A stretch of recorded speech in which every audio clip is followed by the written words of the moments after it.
샬롬, 하나님의 평안이 성도님의 삶 가운데 가득하길 소망합니다. 모르쇠라는 말이 있죠. 아무것도 모르는 체 하거나 모른다고 잡아 떼는 일을 말합니다. 여기에서 쇠라는 낱말은 미련할 정도로 우기는 것을 의미합니다. 모르쇠를 해보신 적이 있으십니까? 오늘 말씀은 사무엘하 12장 1절에서 14절 말씀입니다. 하나님께서 다윗에게 선지자 나단을 보냅니다. 나단은 다윗에게 다음과 같은 이야기를 합니다.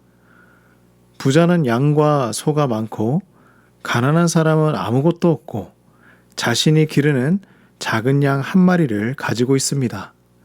근데 부자에게 한 행인이 방문을 했는데 자신의 소나 양을 잡아 대접한 것이 아니라 가난한 사람의 양을 빼앗아 대접했다고 이야기를 전해줍니다.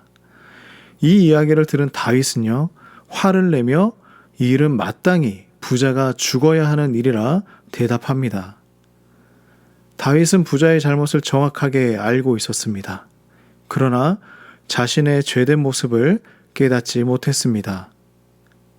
그러자 나단은 다윗을 향해 그 부자가 바로 당신이라 라고 이야기합니다.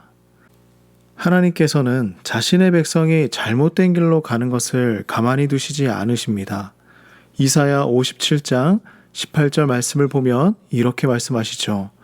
내가 그의 길을 보았은즉 그를 고쳐줄 것이라.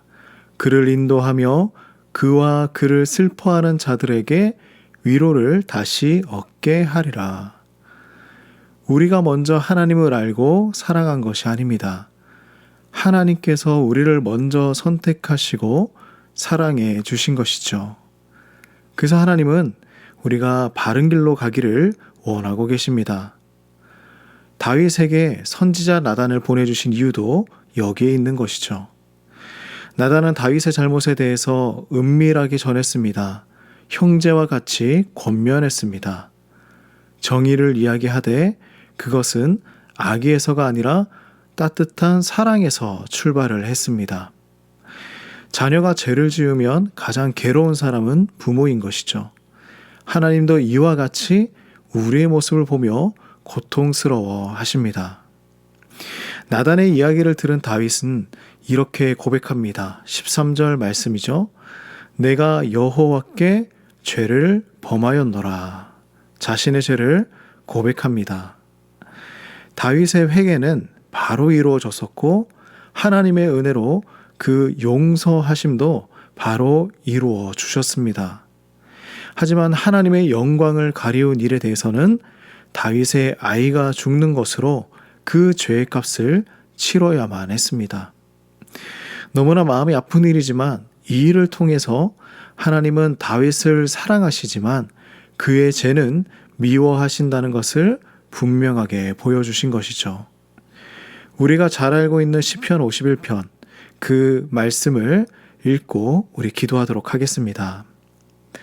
하나님이여 주의 인자를 따라 내게 은혜를 베푸시며 주의 많은 긍휼을 따라 내 죄악을 지워주소서. 하나님이여 내 속에 정한 마음을 창조하시고 내 안에 정직한 영을 새롭게 하소서. 나를 주 앞에서 쫓아내지 마시며 주의 성령을 거두지 마소서. 하나님께서 구하시는 제사는 상한 심령이라. 하나님이여 상하고 통회하는 마음을 주께서 멸시하지 아니하시리이다. 기도하겠습니다.